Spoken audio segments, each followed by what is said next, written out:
Swastiastu, Salam Namo Buddhaya, Salam Kebajikan. Perkenalkan, nama saya Wayan Tiara, NPM 22411023.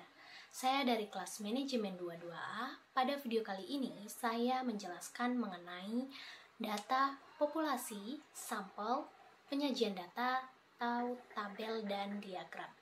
Yuk simak video ini sampai dengan selesai.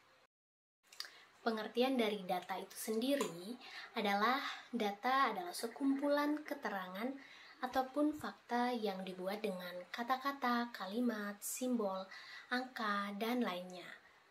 Data di sini didapatkan melalui sebuah proses pencarian dan juga pengamatan yang tepat berdasarkan sumber-sumber tertentu.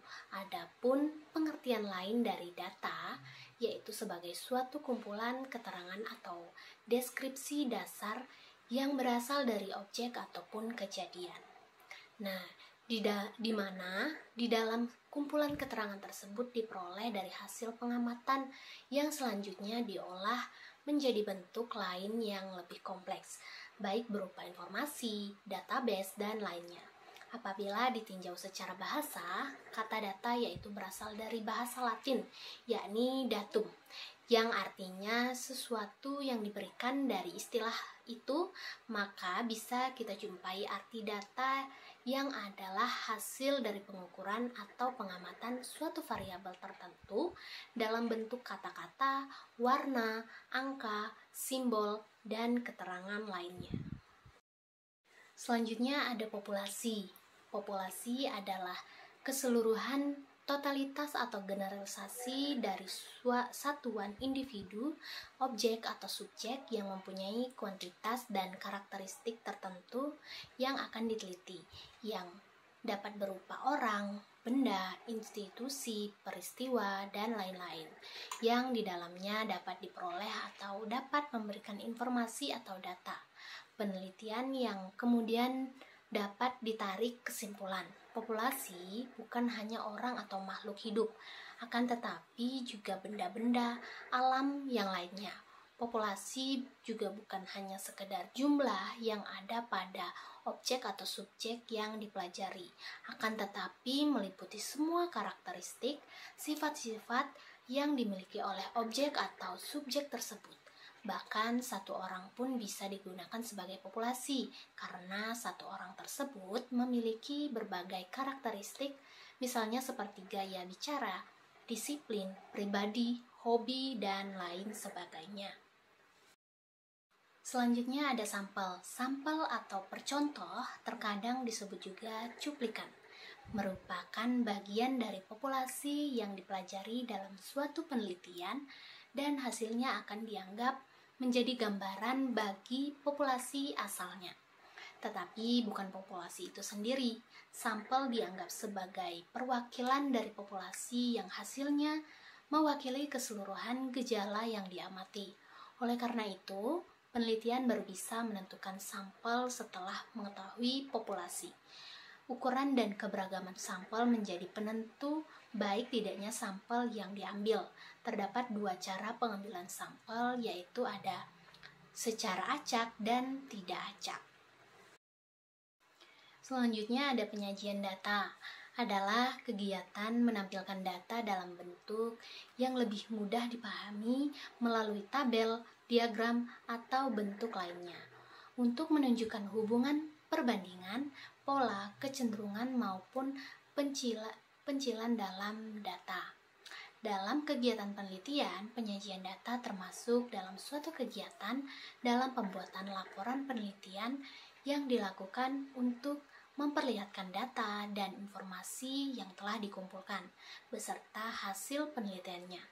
Penyajian data sangat berkaitan dengan statistika, terutama statistika deskriptif. Dalam statistika, penyajian data diartikan sebagai suatu bentuk penataan data statistik agar data statistik lebih mudah dibaca dan mudah dipahami oleh penggunaan data sehingga kesimpulan-kesimpulan yang diambil terhadap data akurat dan tidak bias. Selanjutnya ada macam-macam data. Jenis data statistik dapat dilihat dari sifat dan hasil pengukuran berdasarkan sifatnya. Data dalam statistik terbagi menjadi dua, yaitu data kualitatif dan data kuantitatif. Sedangkan berdasarkan hasil pengukurannya, data statistik terbagi menjadi 4 jenis, yaitu nominal, ordinal, interval, dan rasio. Berikut adalah beberapa penjelasan singkat mengenai jenis-jenis data statistik berdasarkan sifat dan hasil pengukurannya. Berdasarkan sifatnya, data kualitatif data yang disajikan bukan dalam bentuk angka seperti agama, jenis kelamin, suku, bangsa, dan sebagainya. Data kuantitatif data yang disajikan dalam bentuk angka seperti jumlah uang yang dimiliki, jumlah orang yang tinggal di suatu kota, dan sebagainya. Berdasarkan hasil pengukurannya, data nominal, data statistik dengan cara menyusun angka atau bilangan dengan berdasarkan kategori tertentu tanpa memperhatikan urutan seperti jenis kelamin. Kemudian ada data ordinal, jenis data yang mengikuti urutan alami seperti tingkatan pendidikan. Kemudian ada data interval, data yang statistik diperoleh dari hasil skala pengukuran seperti suhu. Kemudian yang terakhir ada data rasio, data statistik yang memiliki nilai nol besar seperti berat badan. Perlu diingat bahwa data statistik merupakan jenis data statistik seperti data diskrit, data kontinu, dan data dikonis. Kemudian ada macam-macam penyajian data. Yang pertama ada penyajian data dalam bentuk tabel. Kemudian ada penyajian data dalam bentuk diagram. Penyajian data dalam bentuk tabel. Tabel merupakan susunan data dalam bentuk baris dan kolom.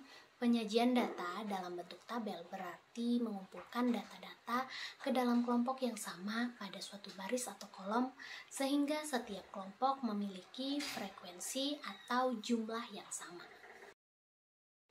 Selanjutnya ada penyajian data dalam bentuk diagram.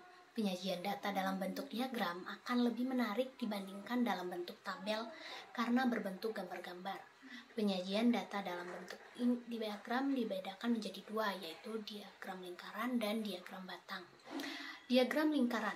Pada diagram lingkaran, data-data akan disajikan dalam bentuk lingkaran. Data-data ini telah dibagi menjadi juring-juring berdasarkan kelompoknya masing-masing. Kemudian diagram batang. Pada diagram batang, data-data akan disajikan dalam bentuk persegi panjang yang memanjang ke atas dan memiliki lebar yang sama. Setiap batang tidak boleh saling menempel dan harus memiliki jarak yang sama. Kesimpulannya adalah data adalah hasil akhir dari pengolahan data yang telah dilakukan, sedangkan populasi adalah keseluruhan subjek penelitian, sedangkan sampel adalah bagian dari populasi tersebut. Sampel dipilih untuk mewakili keseluruhan gejala yang diamati pada populasi. Penyajian data adalah proses untuk menampilkan data dalam bentuk yang mudah dipahami dan menarik. Terdapat dua bagian penting dari ilmu statistika, yaitu statistika deskriptif dan statistika inferensia. Statistika deskriptif berorientasi pada proses pengumpulan hingga penyajian data, sedangkan statistika inferensif berperan dalam proses analisa dan penarikan kesimpulan sebagian data atau sampel yang dipilih secara acak dari keseluruhan data populasi. Kesimpulan data dapat ditarik dengan menggunakan teknik-teknik statistika inferensia. Mungkin itu saja yang bisa saya sampaikan mengenai data populasi, sampel, penyajian data dalam bentuk tabel dan diagram. Saya akhiri, wassalamualaikum warahmatullahi wabarakatuh. Om Santi Santi Santi Om. Terima kasih.